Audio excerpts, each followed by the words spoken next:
रसिक मित्र हो नमस्कार.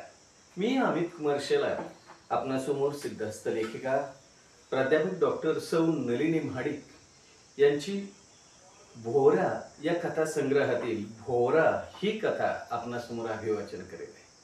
तत्पूर्वी आपण पहिल्यांदाच जर माझ्या चॅनलवरती आला असाल आणि माझा चॅनल अजून सबस्क्राईब केला नसेल तर माझा चॅनल जरूर सबस्क्राईब करा आणि महत्त्वाचं म्हणजे लाईक, शेअर आणि सबस्क्राईब करा आणि आपल्या कमेंट जरूर कळवा, ज्याच्यामुळे आम्हाला कथा वाचणं आणि त्याच्यामुळे उत्साह येतो. तर ऐकूया प्राध्यापिका डॉक्टर सौ नलिनी महाडिक यांची भोवरा या कथा संग्रहातील कथा भोवरा. मूर्खासारखी बुडबुडू नकोस. हो, मी मूर्खच ठरले नाही तरी आहेसच. तू मला नातेवाईकासमोर बदनाम करतेस.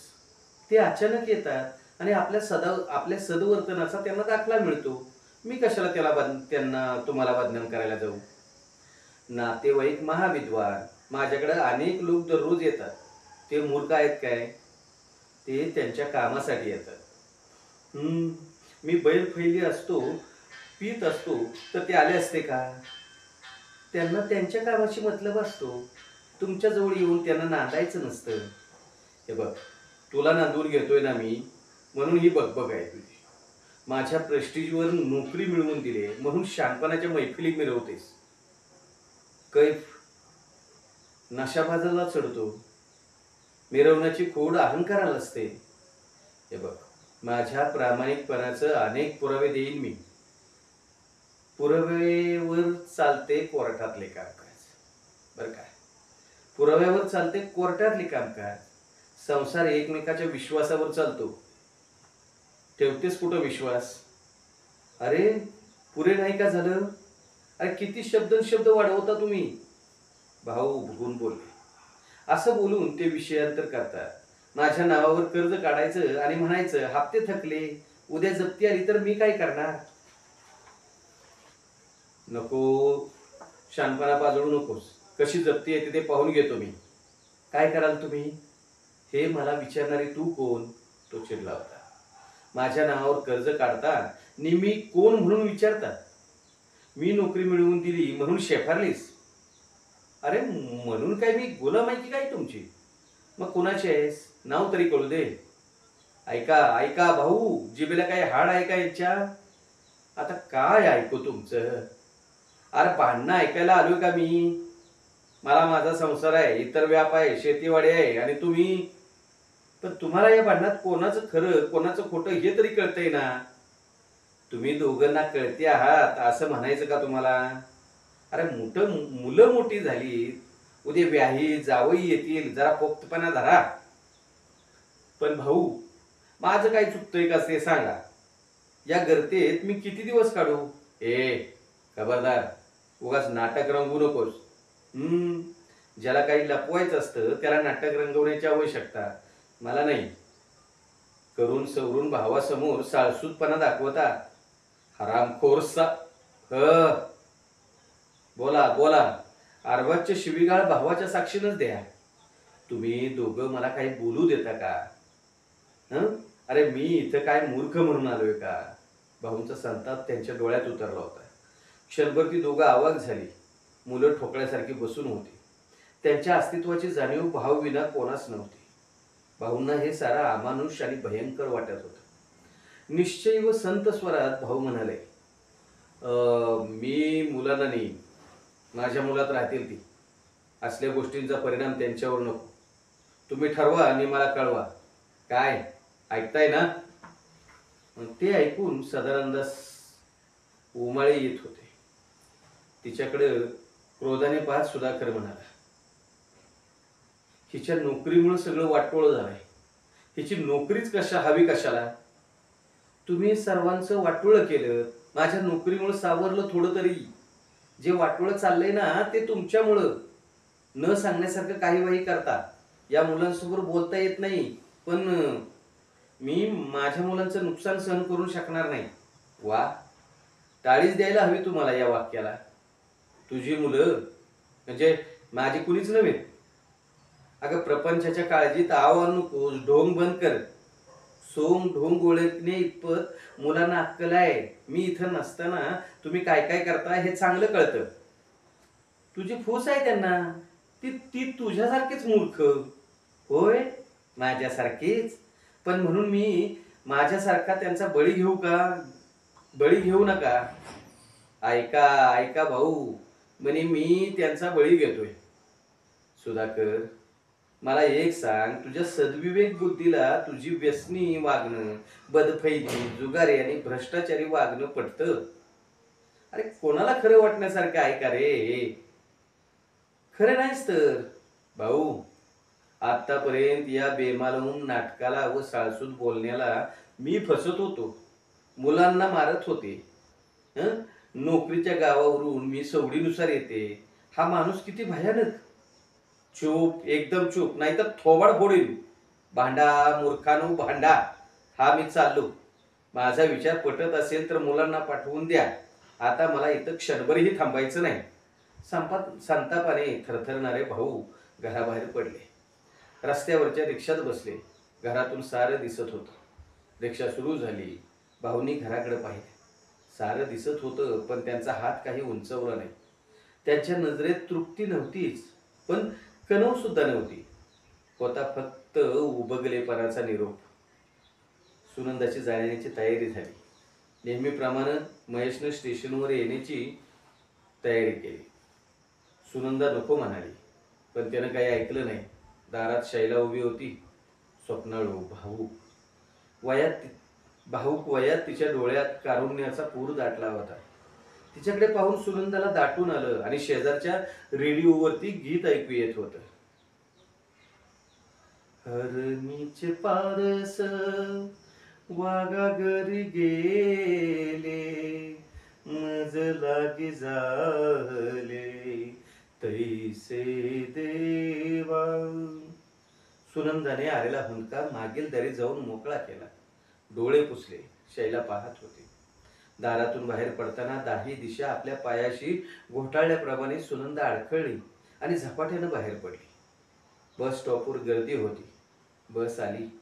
बसच्या दरवाज्यात गर्दी उसळली. महेश अगोदर वर चढला, पण उभाच दिसला. त्याला पाहून तिच्या मनात विचार आले. हा व्यवहारात हुशार वाटत नाही.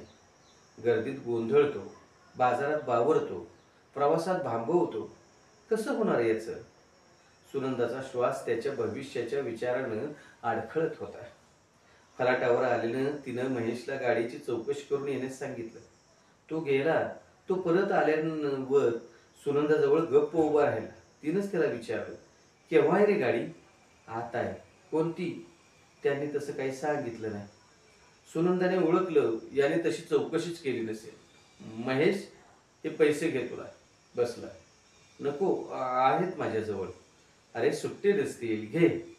पैसे घेताना तो तिला बापडूवाना वाटला. ओठावर लव उमटली होती, एवढंच. बाकी नुसती पावलं टाकणारा महेश तो निष्पाप. त्याच्या काळजीनं तिचा जीव कुळकुळत होता.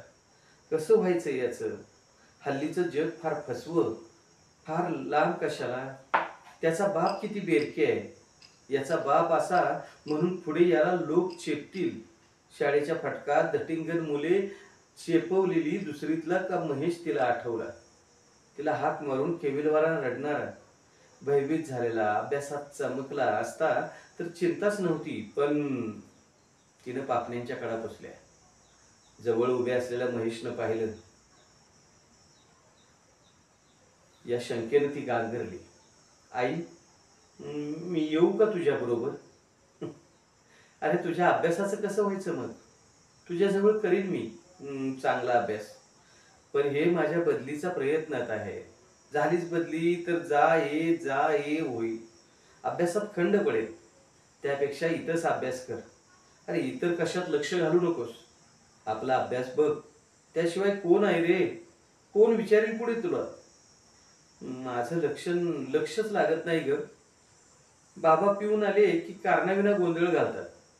कधी मधी मारतात सुद्धा. मला वाटतं तुझ्या बदलीचा स्टंट आहे त्यांचा. नकोच आहे त्यांना बदली. त्यांना बिंदूक प्यायला, आम्हाला मारहाण करायला मनसोक्त. पुढचं तो बोलला नाही. त्याचा आवाज घोगरा झाला होता. तिनं चमकून त्याच्या डोळ्याकडे पाहिलं. डोळ्यात पाणी नव्हतं म्हणून तिला हायसं वाटलं. गाडी फलाटाला लागली. महेशने सुटकेस तिच्या हाती दिली. तो गर्दीत वर वर चढून गेला. सामान सावरीत ती कशीबशी चढली. ती महेशला पाहत होती. तो पुढून मागे येत होता. तेव्हा गाडी गच्च भरली होती.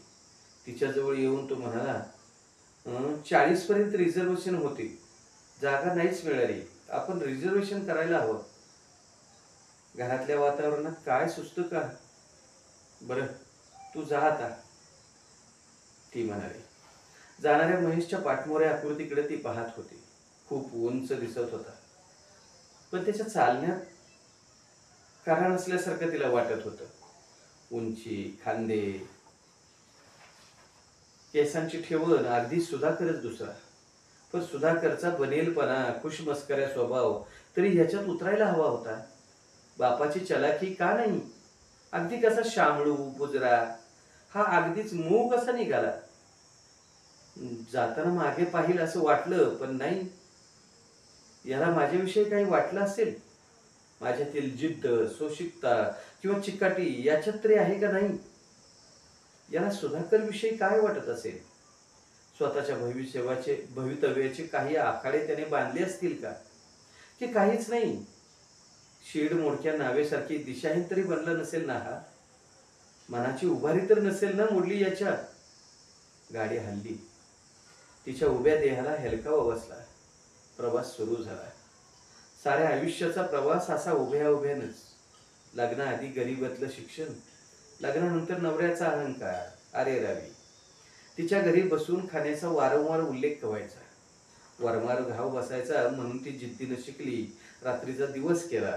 घरकामाला कोणाची मदत नव्हती. मोलकरीण ठेवण्याचा अधिकार नव्हता. तिनं सारं निभावलं. एवढंच नव्हे, पहिल्या श्रेणीत पदवी परीक्षा पास झाली. मास्टरीची परीक्षा म्हणजे शिखरासारखं आरोहण ठरलं. तिला वाटलं होतं सारेकडून कौतुक होत आहे. सुधाकर कडून सुद्धा एखाद्या शब्दाचा पाणीदार मोती. छे, त्याने त्या यशाची दखल सुद्धा नसल्याचे दाखवलं. त्याचा धाक धपटशा वाढला होता. गप्पा टप्पा तो तिला मूर्खात काढत होता. एक मात्र खरं, तिच्या नोकरीची त्यानं खटपट केली. मेरिट चांगली होती तरी वशिला एकूण अवघड दिसत होतं, पण त्यानं बाजी मारली. नोकरीचा हुकूम आला तेव्हा त्यानं तिच्याकडून स्वतःचे सोहळे पुरवून घेतले. मोहरून गेलेल्या सुनंदाला गुलामीची जाण फार उशिरा झाली. तिच्या कमाईवर त्याचा अधिकार चालू लागला. आपला घास आपण मिळवतो एवढे तिच्यापुरते समाधानाचे शिल्लक उरले होते. पण मुलांच्या नापास होण्यानं तिच्या उरल्या सुरल्या समाधानाला चांगली चूड लागली. मुलं दोन वर्ष एका वर्गात, कशाला करायची नोकरी? पण नोकरी सोडून मुलांचं भवितव्य बदलल का? सुधाकरचं व्यसन वाढलंय. त्याला भ्रष्टाचारातून, बदफैलीपणातून न जाणं कुटुंबाच्या गळ्याशी येईल का? एखादं प्रकरण, मग महेशचं शिक्षण, शैलाचं लग्न. सुधाकर आणखीनच व्यसनाधीन होईल. मुलांसमोर मारहाण करतील. त्या आरवाच्या शिव्या. शी, झोपडपट्टीतील स्त्रीसारखं जगायचं. नाहीतर झोपडपट्टीतील स्त्रीत फरक असतो तो फक्त वस्त्राचाच.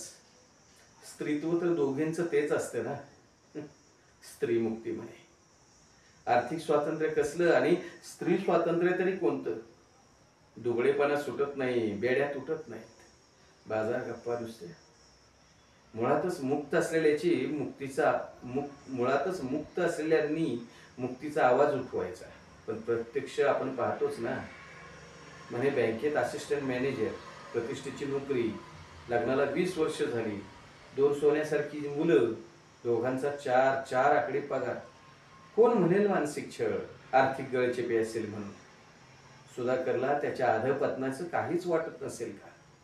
की व्यसनाधीनता माणूस त्या धुंदीत स्वतःभोवती भोवऱ्यासारखा फिरत राहतो. त्यातच त्याला सुख नि आपण पैशाची मशीन बनलोय.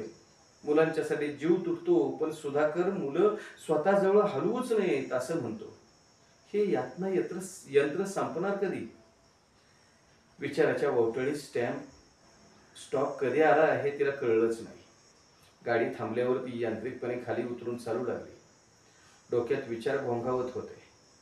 बाहेर आपण लेडीज ऑफिसर, पण मनात परंपरेचा बाई पण टाहू फोडतोय. विटंबना, चार भिंतीच्या आत, एवढीच जमेची बाजू. आपण अडाणी असतो तर अशा विटंबनेच्या इंगळ्या मनाला ढसल्या नसत्या. शिक्षणाने संवेदनशीलता अधिक तीव्र होते की काय? मग सुधाकरच्या संवेदनशीलतेची ग्लानी आली काय?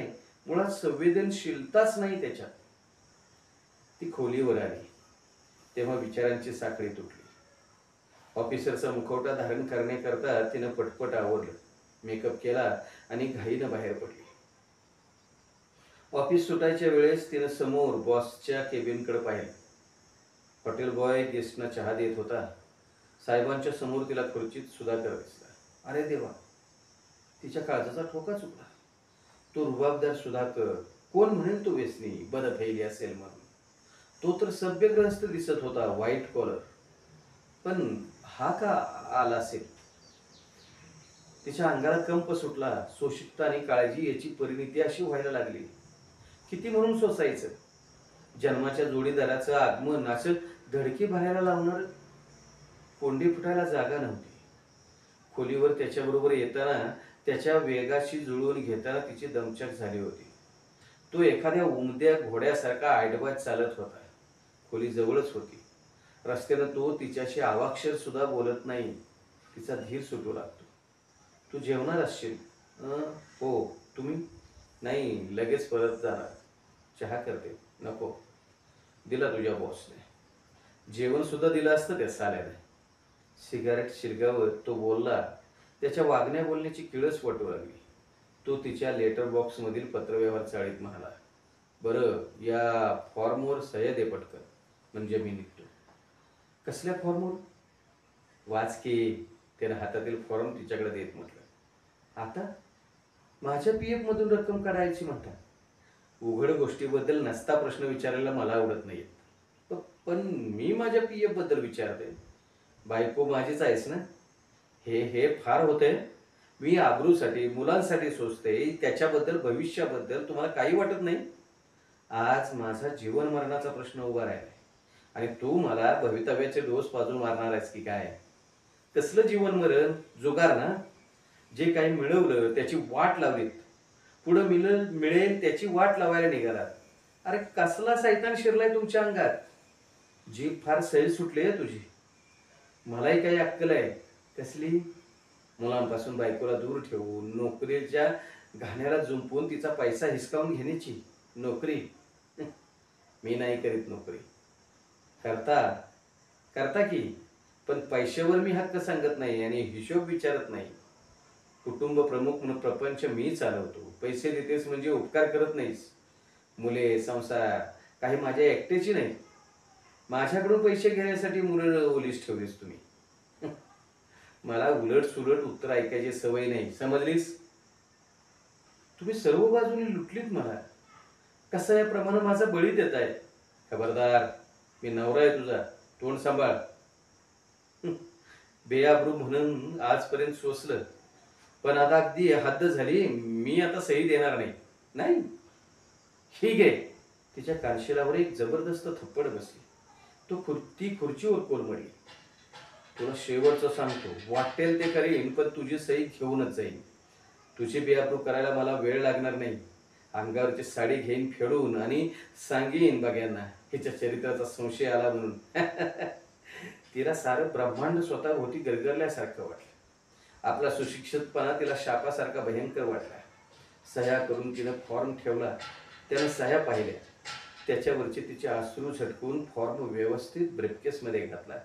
दाराला जोरात धक्का देऊन तो वादळासारखा निघून गेला. आजी म्हणायची, पोरी, नंदा, माहेर ऐलतीर, सासर पैलतीर मधला आणि मधला प्रवाह पती. पत्नीच्या विश्वासाचा, प्रेमाच्या कसोटीचा. नवरा चांगला नसेल तर तो प्रवाह भोवरा असतो, भोवरा. बायकोस गिळून स्वतःभोवती फिरत राहणारा भोवरा. पण आजीनं मुलाबद्दल काही सांगितल्याचं मला आठवत नाही. मुलांच्या आठवणीनं तिचा जीव गुदमरू लागला. एक एक भीषण प्रवाह, भयंकर भोवऱ्यात आपण सापडलोय. बोहऱ्याचा अकरा विकराळ जबडा आपणा सोडवण्यासाठी पुढं पुढं येतोय. महेश, शैला, नको नको चिमण्यानं नको, पुढे येऊ नका, ती ओरडली. मी स्वतःच्या शब्दांनी सावध झाली. हं, काय हे? वेडाचा झटका, इतका तोलगा गेला आपला. छे, असं होता का म्हणे. मी 21व्या शतकातील स्त्री, सुशिक्षित, मिळवती, आणि माझं हे विचारचक्र अधपतन. वास्तवाची बेहिशेबी, मानसिक दुबळेपणा की विकृती. नारी सुरक्षा संघटनेची मदत मागू शकते, पोलीस चौकीवर तक्रार करू शकते, मुलांना जवळ घेऊन राहू शकते, जबरदस्तीने लादलेलं कर्ज नाकारू शकते, पतीच्या अमानुष वागणुकीचा कायदेशीर बंदोबस्त करू शकते. पारंपरिक संस्काराच्या भोवऱ्यात अडकले म्हणून हा अधपात. आजीचे शब्द म्हणजे पारंपरिक संस्काराचा भोवरा. त्यातच फिरत राहिले मी. सुधाकरला घाबरत राहिले, शेळी बनले म्हणून त्याने लचके तोडले माझे. आता आता वाघीण व्हायचंय, वाघीण.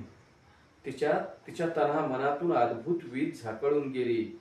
एक वाघीण जागी झाली होती, तिच्यातली एक वाघीण जागी झाली होती. भोवरा. धन्यवाद.